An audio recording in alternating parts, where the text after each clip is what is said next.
Prezados irmãos, que a paz do nosso Senhor Jesus seja com todos. É com alegria que nós voltamos a este lugar para mais uma lição da nossa Escola Bíblica Dominical.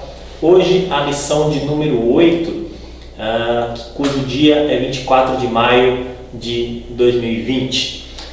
Nossa lição no dia de hoje é edificado sobre o fundamento dos apóstolos e dos profetas. Temos a rica oportunidade de hoje estudar esta lição para enriquecimento da nossa vida espiritual. Graças a Deus que o Senhor nos dá esta oportunidade, então vamos iniciar esta aula com uma palavra de oração. Maravilhoso Deus e eterno Pai, nós queremos te glorificar pela tua bondade, pela tua graça, pelo teu amor.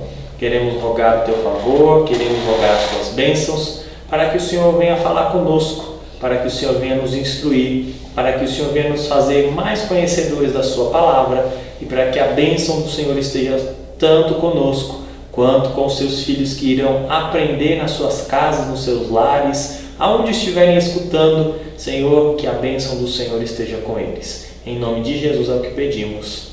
Amém. Muito bem, meus irmãos.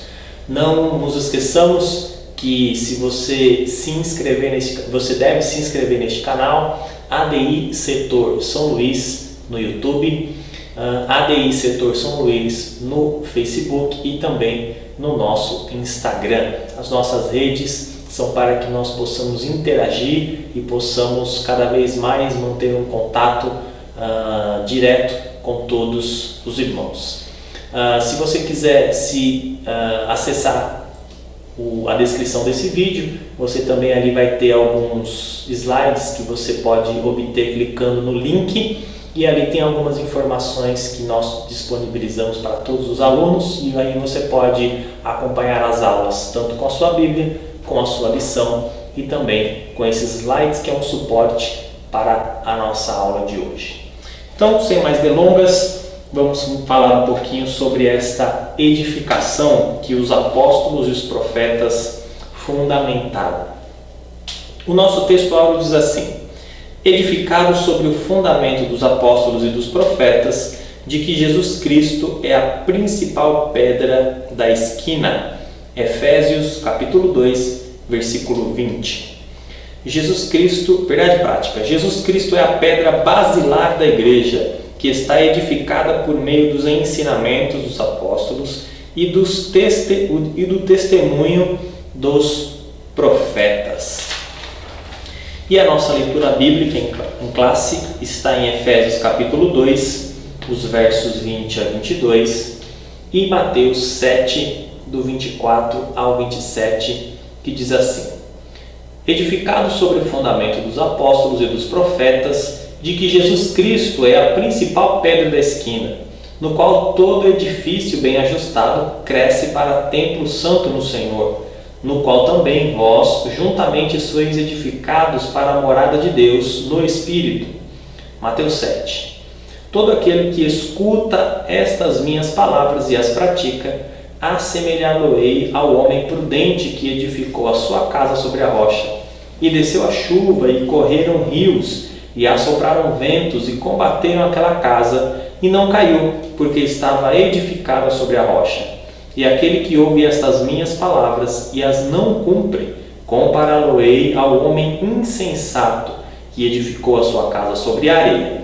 E desceu a chuva, e correram rios, e assopraram ventos, e combateram aquela casa, e caiu, e foi grande a sua queda. Muito bem, meus irmãos, hoje nós vamos falar um pouquinho sobre fundamentos. Qual é o fundamento da nossa fé? Qual é o fundamento da nossa esperança? Ou qual é o fundamento no qual nós estamos em cima e nos faz caminhar na fé em Cristo Jesus? Como se deu isso?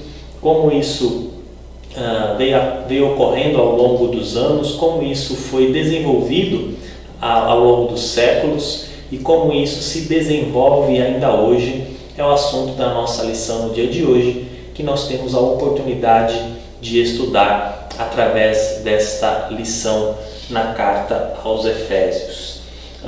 nós podemos ver que Jesus, ele é a base principal da nossa fé. Mas antes de Jesus, nós recebemos muitas instruções que se contêm na Bíblia Sagrada e nós comparamos aqui, nós vamos montar aqui na nossa aula uma alegoria ou uma maquete, digamos assim. Essa maquete é como se fosse um prédio.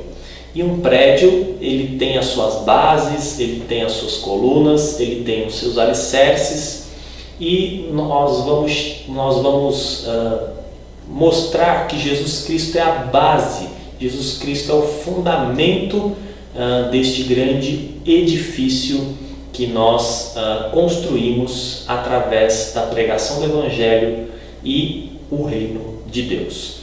Então nós vamos ter em mente que nós somos um edifício, o reino de Deus é um edifício, a igreja é um edifício.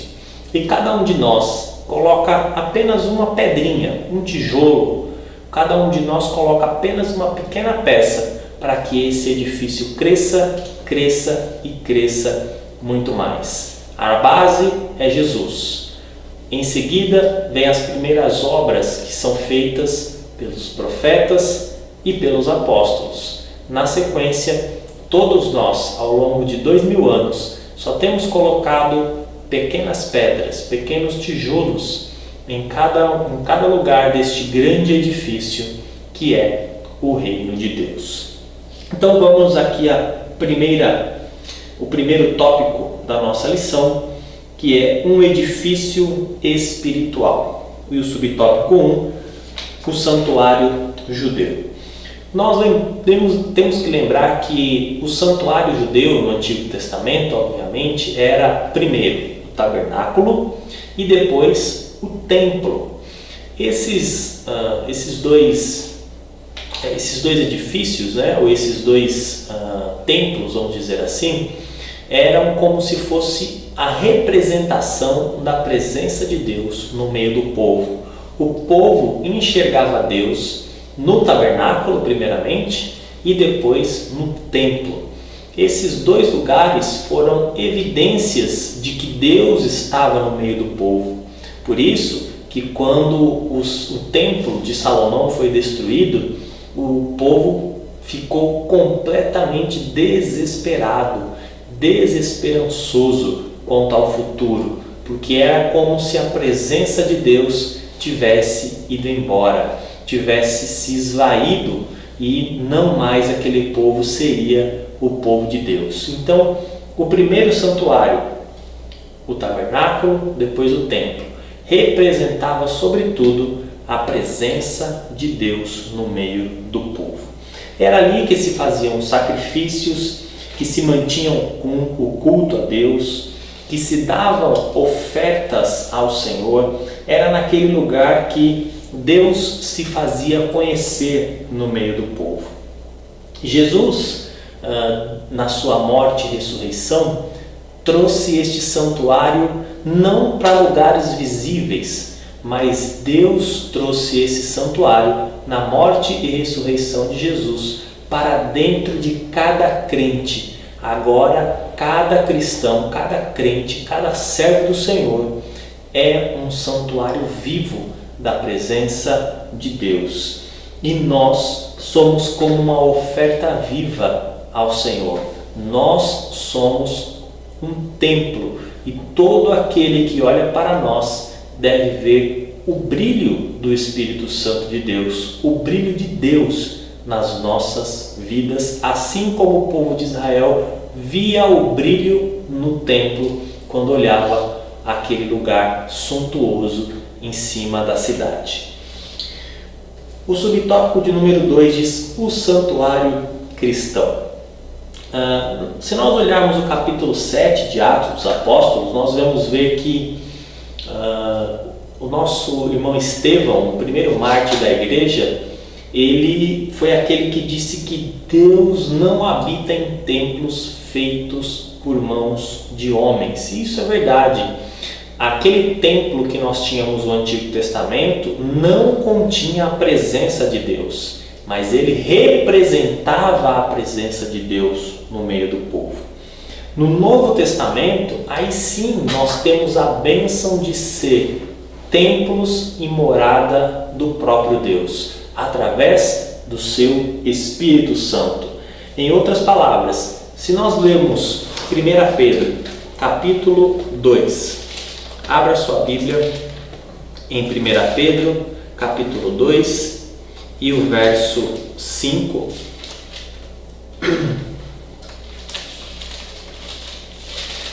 Nós vamos ver que Deus é como se colocasse uma pedra angular na igreja.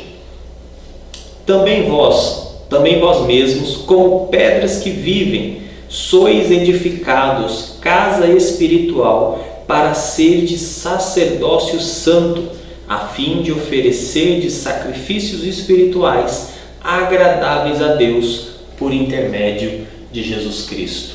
Ou seja, nós fomos feitos, casa de Deus, para sacrifício espiritual, para podermos ser um próprio sacrifício vivo, uma oferta viva, plenamente santificada para aquele que vive dentro de nós, o Espírito Santo. Em outras palavras, a nossa vida é uma oferta viva ao Senhor. A nossa vida é uma oferta santificada. Nas palavras do salmista, nós poderíamos dizer que a nossa vida é como uma ação de graças ao Senhor, aquele que vive dentro de nós. É interessante pensarmos nisso, porque aquele templo que existia no Antigo Testamento, várias vezes recebia pessoas querendo ofertar ao Senhor. E agora a oferta ela é tanto pessoal quanto espiritual da nossa parte, para aquele que já vive dentro de nós. Então, o cristão é um santuário andando em todo o canto. O subtópico 3 diz assim: a pedra angular. Se você baixar os slides, lá vai ter uma imagem, né? Nada melhor do que uma imagem para nós representarmos e explicarmos o que é esta pedra angular. E Jesus é esta pedra. Quando nós falamos de pedra angular, nós estamos falando sobre um lugar específico da construção em que era feito um fundamento, em que era colocada uma base específica para que toda aquela construção tivesse um bom fundamento e depois que tudo estivesse construído, não viesse a cair. Quando nós falamos em relação a Jesus, e Efésios diz isso, né? Inclusive na nossa lição, que o Senhor Jesus é uma pedra de esquina, essa pedra de esquina é considerado o próprio Senhor, porque sem Ele, nada do que foi feito no reino de Deus seria possível. Ele é a principal pedra, Ele é a principal edificação que move toda a construção do edifício do reino de Deus.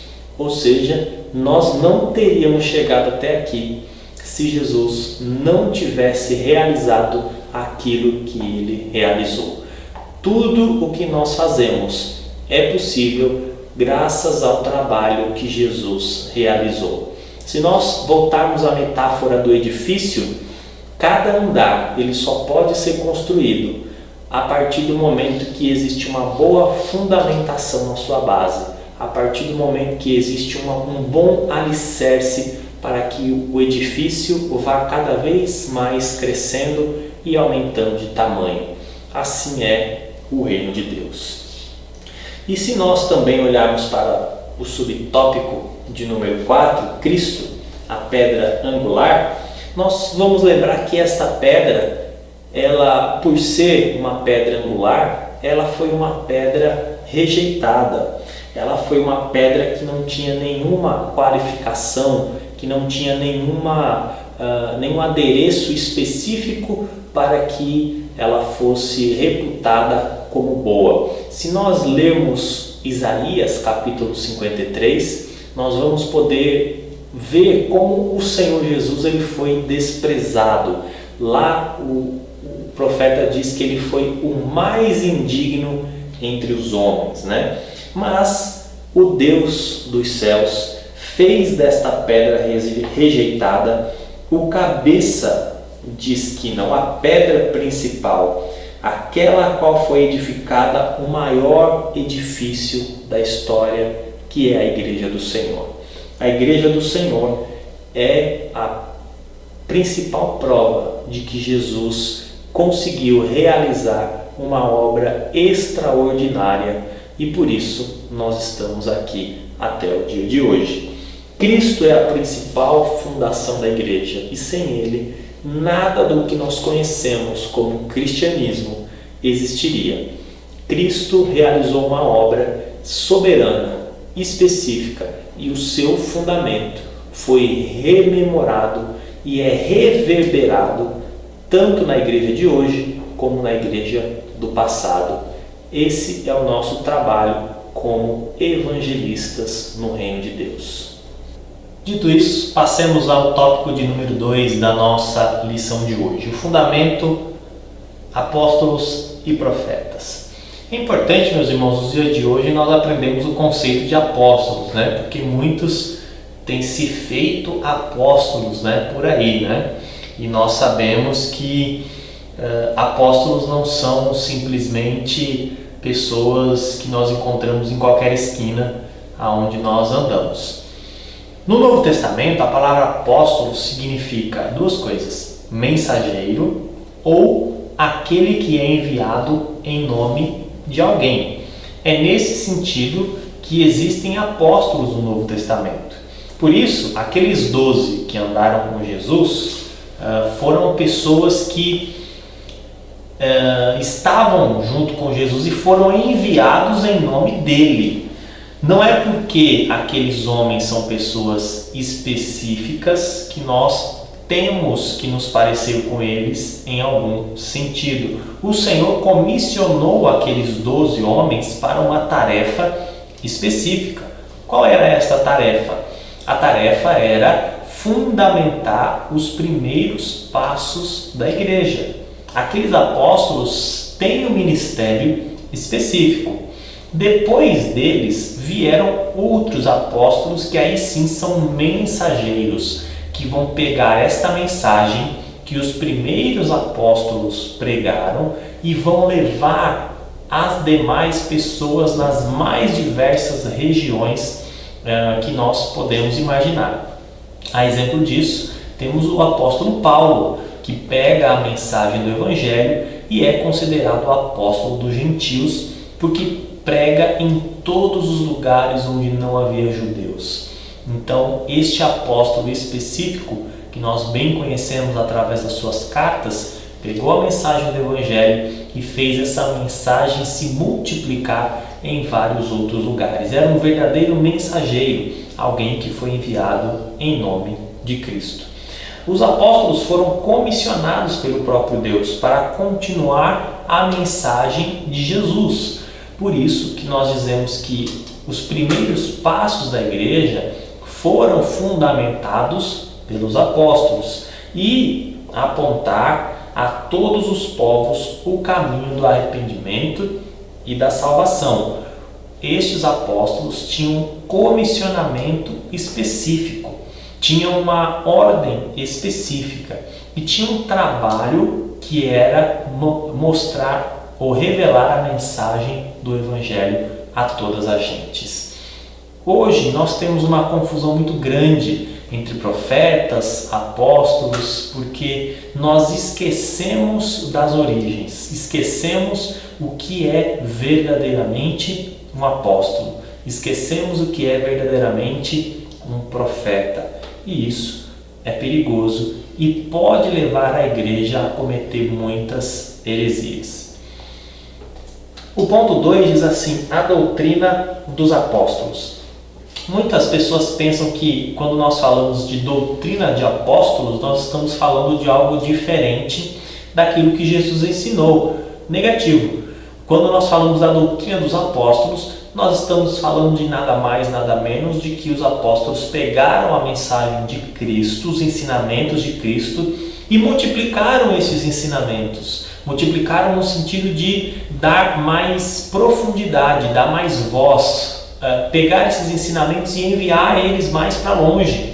Os apóstolos são aqueles responsáveis por multiplicar a igreja do Senhor, multiplicar o número de pessoas que compunham a igreja através da mensagem do Evangelho.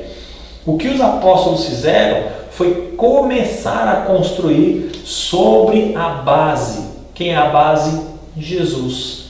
A base que Jesus havia deixado foi justamente onde os apóstolos começaram a colocar aqueles primeiros tijolos, aquelas primeiras pedras que Jesus deixou para que fossem colocadas. E assim nós viemos ao longo dos anos a fazer isso. Os apóstolos foram os primeiros construtores deste grande edifício. E este grande edifício, chamado Reino de Deus, ainda continua em construção, né? Nós temos muitas parábolas que vão falar desse sentido, né? Lembra da parábola do grão de mostarda, né? Que é bastante pequena, uma parábola muito simples, né? Diz que o construtor ele tinha um grão de mostarda, né? E ele colocava esse grão de mostarda na terra para ser arado e regava esse grão de mostarda e de repente ele virava um arbusto, uma árvore muito grande e seus frutos nem podiam se contar, né? O grão de mostarda, ou a semente da mostarda é tão pequena quanto um grão de areia. Como um grão tão pequeno poderia dar uma árvore tão grande? Esse é o simbolismo do reino de Deus. Esse é o simbolismo da igreja de Cristo. Por fim, neste tópico, o ponto 3 diz assim: o testemunho dos profetas. Aqui é importante, meus irmãos, nós fazermos algumas divisões para nós não atropelarmos a nossa aula. Quando a lição diz assim, fundamento dos apóstolos e dos profetas, nós não estamos falando do ministério profético do Antigo Testamento. A lição não se refere a isso. O ministério profético do Antigo Testamento, Samuel, Isaías, Jeremias, Oséias, eram comissionamentos específicos, eram ministérios completamente específicos, que já cessaram, que não existem mais. Não existe mais o ministério profético. O último grande profeta foi João Batista. Depois dele, este ministério encontra-se cessado. O ministério profético do Novo Testamento é diferente. O ministério profético do Novo Testamento envolve a pregação do Evangelho, envolve a revelação das boas novas, envolve o conhecimento do Filho de Deus. E os profetas que nós vemos no Novo Testamento, especificamente lá em Efésios 2:20, que é o texto da nossa lição, e também naquele texto que fala assim, em Efésios também, que diz que Deus deu uns para apóstolos, uns para profetas, uns para mestres, evangelistas, enfim. Esses profetas são aqueles que são capacitados pelo Senhor para tomar a palavra de Deus e transmitir esta palavra com qualidade, transmitir esta palavra fielmente a todas as pessoas possíveis. Esse é o verdadeiro profeta, aquele que consegue transmitir a palavra do Senhor com integridade, com fidelidade, é um verdadeiro profeta. Não tem a ver com o ministério profético do Antigo Testamento. É lógico, nós sabemos que quando os profetas cessaram, no caso o último foi João Batista, como disse, não quer dizer que Deus nos deixou sem uma base ou sem a sua voz para nos orientar. Não, a palavra do Senhor, o fundamento dos apóstolos e a capacidade desses novos profetas do Novo Testamento de nos expor a palavra fundamentam o caminho para que nós possamos avançar com o reino de Deus e para que o edifício continue sendo construído mais e mais. Cuidado, meus irmãos, com o que nós ouvimos por aí. Profeta A, profeta B, apóstolo B, apóstolo C. Isso muitas vezes são pretextos para pessoas que querem extorquir a igreja, que querem colocar na cabeça das pessoas heresias, querem colocar dentro da igreja o joio misturado com trigo. E nós devemos nos preservar e nós devemos estar atentos a todos esses tipos de ataque que a igreja sofre todos os dias, todo o tempo. Lógico, isso não é uma exclusividade do nosso tempo. Em todas as épocas da igreja nós vemos isso e não será diferente. Daqui em diante não foi diferente se nós olharmos daqui para trás. Bem, meus irmãos, vamos ao tópico de número 3, edificados para a morada de Deus. O subtópico número 1, edifício bem ajustado. Nós sabemos, meus irmãos, que a vida cristã é uma carreira, né? Nós começamos e ela vai se desenvolvendo. A partir do momento que nós estamos fundamentados na rocha, que é Cristo, né? Todo edifício nele é um crente que dá frutos. Ou seja, cada crente, a partir do momento que recebe o Espírito Santo de Deus, ele tem que gerar frutos, ele tem que produzir frutos, bons frutos, porque todos nós damos fruto, alguns bons, outros maus. O crente, ele sempre tem que dar bons frutos. Isso porque os bons frutos, eles nos colocam num caminho de perfeição. O dever de cada crente é se parecer mais e mais com o seu mestre, é se parecer mais e mais com Jesus. O dever de cada crente é ser como ele é andar como ele andou. Bem sabemos que isso não é possível ainda nesta terra, mas, conforme a Bíblia diz, sendo um edifício bem ajustado à estatura do varão perfeito. Até chegarmos lá, nós estamos como que brincando de siga o mestre.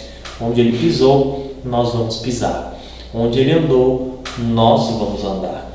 O cristão, ele cresce mediante ao exercício da prática do bem, ao exercício das boas obras e ao exercício do fruto do Espírito. E repare, o fruto do Espírito, singular, o fruto é um, embora ele seja dividido em 9 partes: amor, bondade, benignidade, temperança, longanimidade, domínio próprio, enfim, são 9.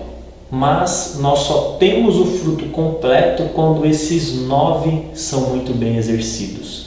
Quando o fruto está completo, ou melhor, quando nós exercemos todas as 9 partes, este fruto sim está completo. Somente alcançaremos o ápice quando nós nos tornarmos um templo santo, igual diz lá aqui na nossa lição, no versículo 21 de Efésios capítulo 2, no qual todo edifício bem ajustado cresce para templo santo no Senhor. Nós estamos crescendo não porque nós somos independentes de qualquer coisa, mas sim porque nós somos dependentes de Deus e nele nós crescemos e crescemos com um alvo, crescemos para a perfeição. Somente assim é que o crente pode verdadeiramente dar frutos.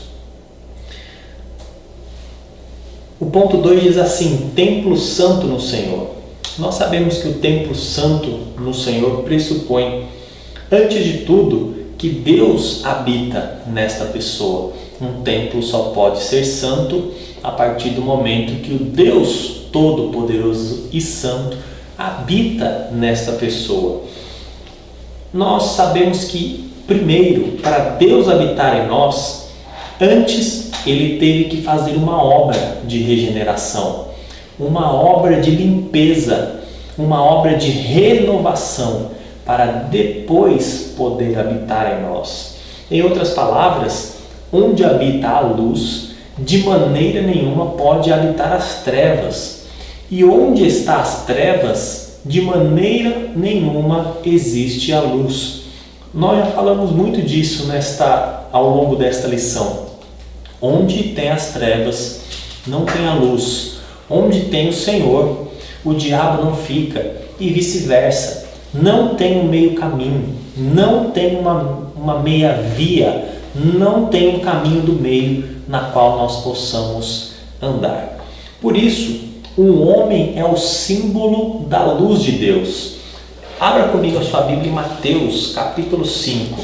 Se você olhar em Mateus capítulo 5, o famoso Sermão da Montanha de Jesus, lá no versículo 16 diz assim: assim brilhe também a vossa luz diante dos homens, para que vejam as vossas boas obras e glorifiquem a vosso Pai que está nos céus.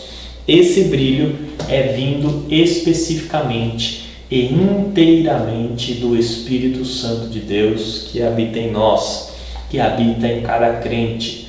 Não é possível brilhar verdadeiramente sem a pessoa do Espírito Santo.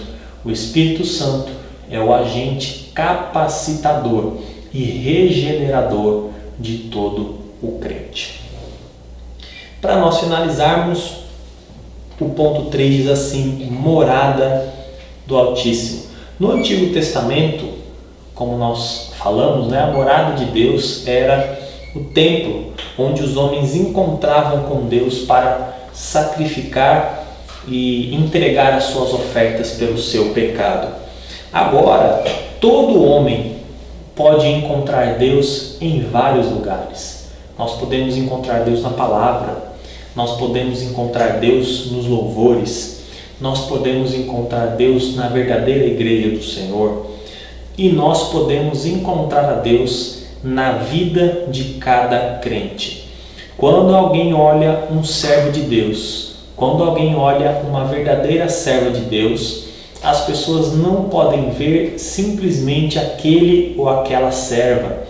As pessoas têm que ver ali o próprio Deus, o próprio Senhor, um retrato da divindade, um retrato de que aquela pessoa verdadeiramente é alguém que tem um relacionamento com Deus. É assim que nós pregamos o Evangelho em todo o tempo. É assim que nós pregamos o Evangelho, não só com palavras, mas também através de atos. Assim, o Espírito Santo habita não só individualmente na igreja, o Espírito Santo também habita coletivamente na igreja. Jesus disse uma coisa para os seus discípulos que é muito importante. Ele disse assim: vós sereis conhecidos como meus discípulos se verdadeiramente amarem uns aos outros. Deus se manifesta não só individualmente em cada crente, Deus se manifesta coletivamente na igreja. Deus se manifesta quando eu e você, nós permanecemos em união, permanecemos em amor. Inclusive, o tema da união vai ser tema da nossa próxima lição no domingo que vem. Então, não perca, nós vamos adentrar um pouco mais neste assunto. Mas nós sabemos que existem muitas formas de Deus se manifestar através de nós, individualmente e coletivamente. Pois bem, concluindo, meus irmãos, a Igreja do Senhor, ela é um edifício muito bem ajustado, muito bem fundamentado, baseado, alicerçado na pedra principal, que é Cristo Jesus. Depois foi seguido pelos seus apóstolos e pelos profetas do Novo Testamento, que colocaram na base, por cima da base, os primeiros tijolos que permitiram a construção deste edifício. E esse edifício continua em construção até o dia de hoje. Nós colocamos 1, 2, 3 pedrinhas para que esse edifício continue crescendo até o dia do arrebatamento da igreja. Esse edifício é o reino de Deus. Esse edifício tem como agente principal a igreja do Senhor Jesus, que somos eu e você. Que Deus abençoe a sua casa, que Deus abençoe a sua família e não se esqueça, Castelo Forte é o nosso Deus, amparo e fortaleza.